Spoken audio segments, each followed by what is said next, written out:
VK news, राष्ट्र के नाम।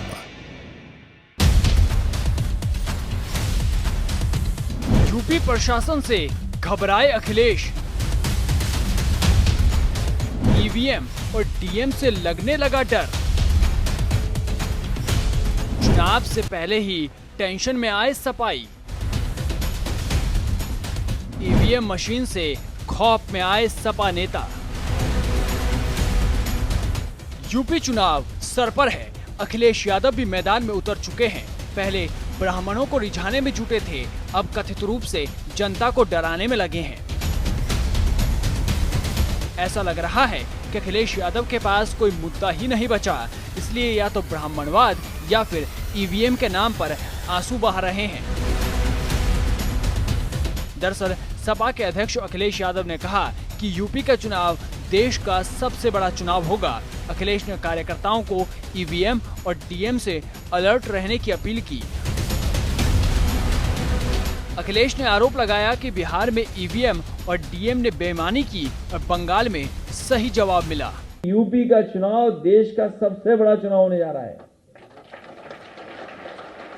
बिहार में देखा, बंगाल में चुनाव देखा। बिहार का चुनाव अलग था और बिहार के चुनाव को बताओ बेईमानी हो गई कि नहीं हुई? बेईमानी, बिहार की बेईमानी ईवीएम और डीएम ने कर ली।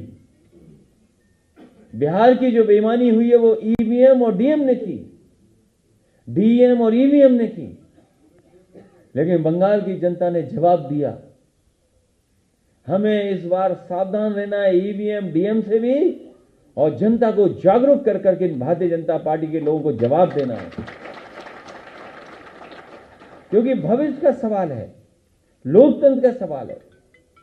और सवाल यह है कि जो इन्होंने जनता को वादे किए थे वो कोई पूरे नहीं किए। अब ऐसे में सबसे बड़ा सवाल यही कि जब बीजेपी हारती है तो ईवीएम हैक नहीं होते, और जब बीजेपी जीत जाती है तो अचानक ईवीएम कैसे हैक कर लिए जाते हैं? कब तक विपक्ष ईवीएम का रोना रोता रहेगा? कमाल है कि बिहार में जीतने वाली बीजेपी बंगाल में हार गई। ये बात अखिलेश ने भी कही, पर अखिलेश ये बताना भूल गए कि बंगाल में बीजेपी का प्रतिशत इस बार काफी सुधरा है। बेशक बीजेपी सत्ता पर काबिज नहीं हुई, लेकिन जनता का प्यार भरपूर मिला। यही वजह है कि बीजेपी ने 3 से 77 का आंकड़ा छू लिया। तो क्या ये जनता का प्यार नहीं था? बता दें कि इससे पहले भी अखिलेश यादव ने कार्यकर्ताओं से कहा था कि अब की बार बूथों पर बीजेपी की बुरी नजर लगी है, और ऐसे में लोकतंत्र को बचाने के लिए सपा कार्यकर्ताओं की अग्नि परीक्षा का समय है। उन्होंने कहा, समाजवादी पार्टी ने अपने कार्यकर्ताओं से कहा है कि वे बिना समय गंवाए अपने क्षेत्रों में पूरी मुस्तैदी से जुट जाएं। इस कार्य में कोई कोताही न हो, बूथ पर तनिक भी चूक नहीं होनी चाहिए, और कार्यकर्ता ये न भूले कि उन्हें ऐसा अवसर दोबारा मिलने वाला नहीं। बेशक कार्यकर्ताओं को मेहनत करनी चाहिए और अखिलेश को भी, और मंथन भी करना चाहिए कि जिस प्रशासन पर आज वो सवाल उठा रहे हैं, उसी प्रशासन की ताकत है कि कई अपराधी हाथों में तख्ती लिए हुए खुद थाने पहुंचते हैं। ये है ड्रीम मीडिया नेटवर्क और आप देख रहे हैं देश का पहला 24/7 digital news channel VK news.